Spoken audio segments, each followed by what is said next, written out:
Dans le nord d'Israël, nichée entre les montagnes de Galilée, se trouve une ferme unique en son genre, Chavat Rom.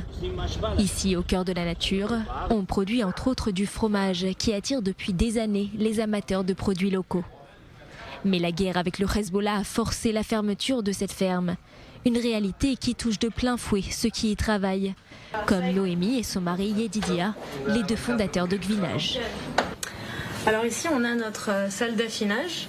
Au total la fromagerie produit une vingtaine de fromages différents et donc chaque technologie, chaque spécificité fromagère a sa propre salle d'affinage. Donc c'est ici qu'on fabrique tous les fromages. On va avoir donc différents outils selon les types de fromage, des cuves pour les pâtes pressées, des petites bassines pour tout ce qui est fromage lactique. L'étape suivante, c'est en fait le démarrage, là où tout commence, c'est nos amis les chèvres, voilà, qui nous fournissent notre lait fermier, puisqu'on est dans une fromagerie fermière, donc qui va fabriquer à partir du lait de chèvre de la fromagerie.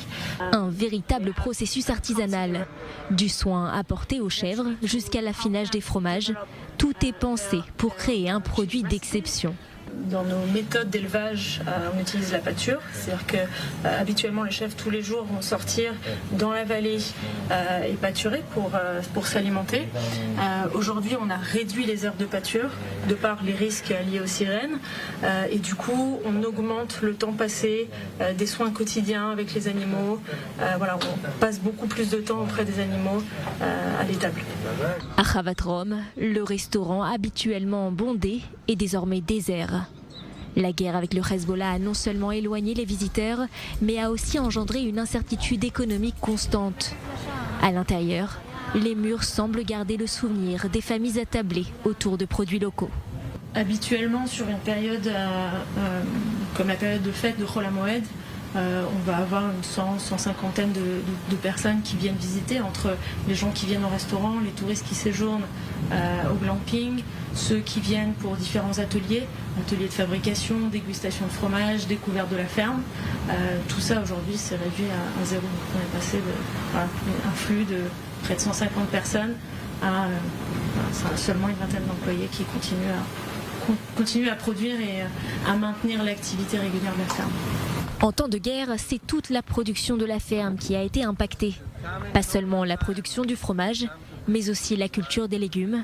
La ferme avait également investi dans un complexe de glamping, du camping version luxe. Un concept qui permettait aux visiteurs de séjourner dans un cadre naturel exceptionnel. Aujourd'hui, ces installations sont vides, les tentes abandonnées. Alors là, c'est le bijou de la ferme, le glamping. Donc c'est une vingtaine de tentes. Et au cœur du complexe, on a ici le jacuzzi de la ferme avec le centre de soins et de massage. Dans ce lieu désormais vidé de ses visiteurs, l'espoir anime toujours Noémie et Yedidia.